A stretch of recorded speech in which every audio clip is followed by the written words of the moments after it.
So, I have a special guest with me today, and I'm going to ask him a couple of questions. E.T., are you excited for me to talk about you? Yes.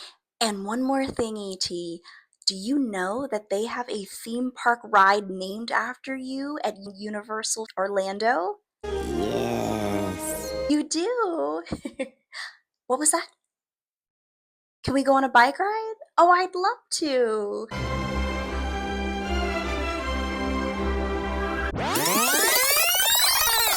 Hey there, and welcome to my third episode and installment of my summer blockbuster movie series. Today we will be discussing E.T., another Steven Spielberg classic.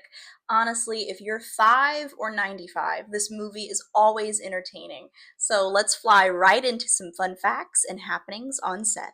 So first, let's start off with E.T., the extraterrestrial himself.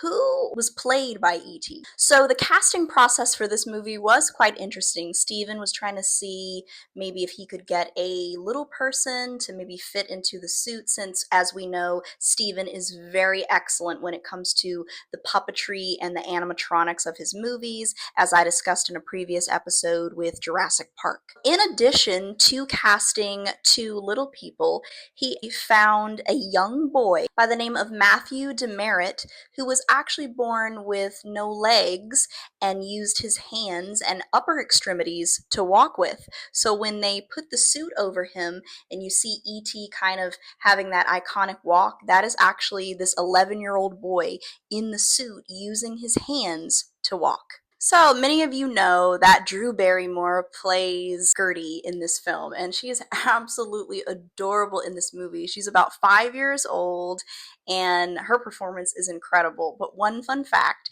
is the scene where she meets E.T. essentially for the first time and comes running in, and they see each other, and she screams, and then E.T. screams. Steven wanted to get Drew's authentic reaction. He wanted to get something as real as possible. A little child, and to make her scared just to get her genuine reaction. Now, many movies do have iconic cameo appearances that actors do make. But is there one actor that you did notice in the film? All these years later, I'm literally just finding that out. Harrison Ford, of all people, famously known for Star Wars and the like, was in E.T. He played Elliot's principal. There's a scene where Elliot has some frogs and he lets them out, and Harrison Ford plays the principal who scolded him about the frogs. Next, we have a movie faux pas of sorts. So, as we know, the editing process when it comes to making movies is not easy, and sometimes viewers who have a keen eagle eye may see some things that made it into the film that necessarily shouldn't have.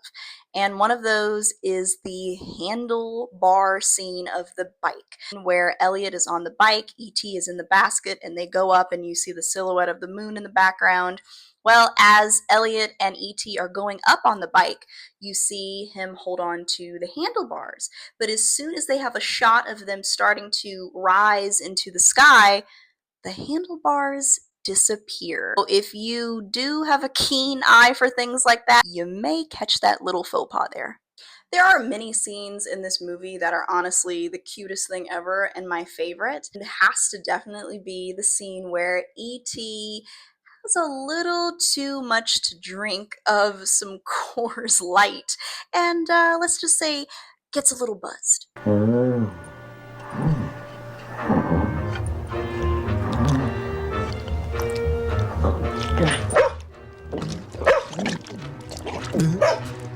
So there is a particular clip in the movie where E.T. is lured into the house by the children with candy. And M&M's actually was originally written in the script to be used to lure E.T., but due to some conflicts and some copywriting issues, Mars, the company that owns M&M's, said, no, we don't want to be used in this movie. So Steven Spielberg got the bright idea to have Reese's get on board, specifically Reese's Pieces, and Thanks to Steven Spielberg, he kind of helped save the Hershey empire and specifically the Reese's company, because during this time, Reese's sales weren't doing so hot. And when this scene came out, that candy specifically saw a boom and an uptick in sales. So thanks to him, Reese's is still kicking today and Hershey's is still in existence. The music.